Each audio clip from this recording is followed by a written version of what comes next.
Pas de cours ce matin pour ces collégiens de Brignoles en Provence. Sur ce parking, ils vont apprendre ce que peut coûter un instant d'inattention sur la route. L'histoire est celle d'un garçon de leur âge. Ce jour-là, Luc vient de descendre de son bus et s'apprête à traverser la rue pour rejoindre sa mère. Lorsque l'enfant s'engage sur la route, il ne se rend pas compte qu'il est masqué par le bus.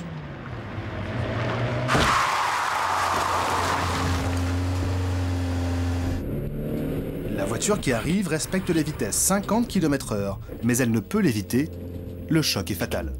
Au moment de l'impact, Luc a de multiples fractures au niveau des membres inférieurs. Cette histoire n'a pas été inventée. Cet accident a vraiment eu lieu et tous les détails sont respectés afin de marquer l'esprit des collégiens. Moi, ça m'a impressionné, c'est comment il a voltigé la voiture, qu'est-ce qu'elle a eu. J'aimerais pas être à sa place. Maintenant, je viens de voir qu'est-ce que ça fait. Maintenant, je regarde à droite et à gauche des fois quand je prends le bus. Là, ce qu'on a voulu leur montrer, c'est vraiment la réalité. Ils vont garder en mémoire la violence du choc, l'impact et surtout la distance que le corps a parcouru avant de retomber tête première au sol. La plupart des accidents sont directement liés au comportement humain. C'est pourquoi la prévention a une importance capitale. Au-delà d'opérations comme ce crash test, l'outil de sensibilisation par excellence pour toucher le plus grand nombre, c'est bien sûr la télévision. Dis, tu crois pas que tu roules un peu vite?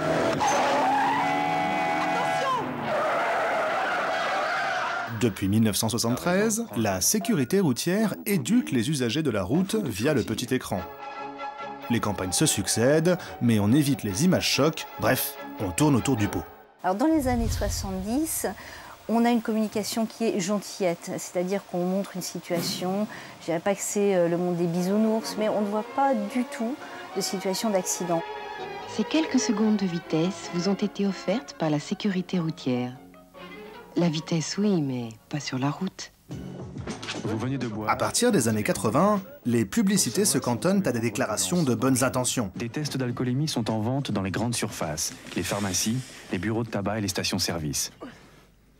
Alcool au volant, auto-testez-vous. 1999, changement de ton radical. Ce film mêle, sous fond de musique guillerette, images réelles d'accidents et jeux d'acteurs. Pour la première fois, la sécurité routière joue la carte de la campagne choc et en constate l'efficacité. Dès lors, en France, toutes les campagnes sont marquées du sceau du réalisme. Dans le monde entier, il n'en est pas de même. En Amérique latine, l'humour permet de rappeler que l'absence de ceinture peut nuire à la sécurité.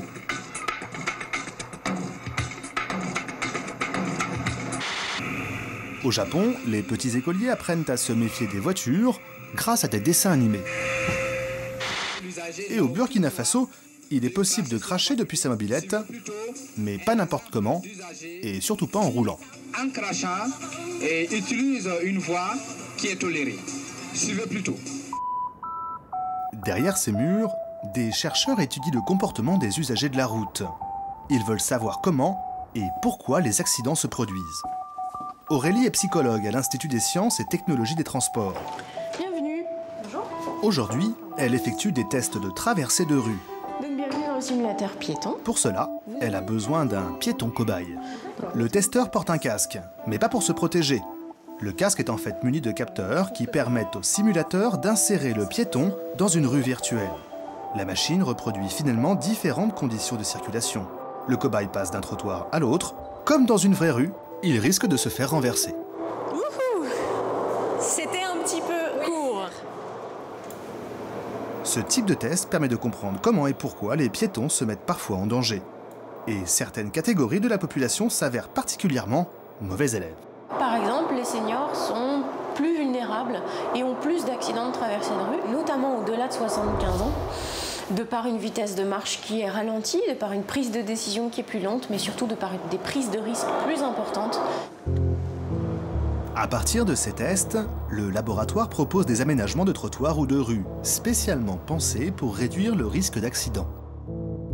Au CHU de Bordeaux, c'est le conducteur qui est étudié, et plus précisément sa capacité à rester éveillé au volant. Depuis un an, 40 testeurs se prêtent aux expériences menées par l'hôpital. Harnachés d'instruments de mesure, ils prennent la route pour de fatigantes équipées nocturnes. Sur de longues lignes droites monotones, comme chacun d'entre nous, ils ressentent leurs paupières se fermer irrésistiblement. La somnolence, ce n'est pas une sensation linéaire, c'est une sensation par vague qui fait que c'est extrêmement dangereux parce qu'on a l'impression qu'on est sorti du problème et on y rentre très rapidement et avec une amplitude plus importante. La somnolence est la première cause d'accident sur autoroute. Mieux comprendre le conducteur et tenter de modifier son comportement, c'est sans doute la meilleure façon de réduire le nombre de morts au volant.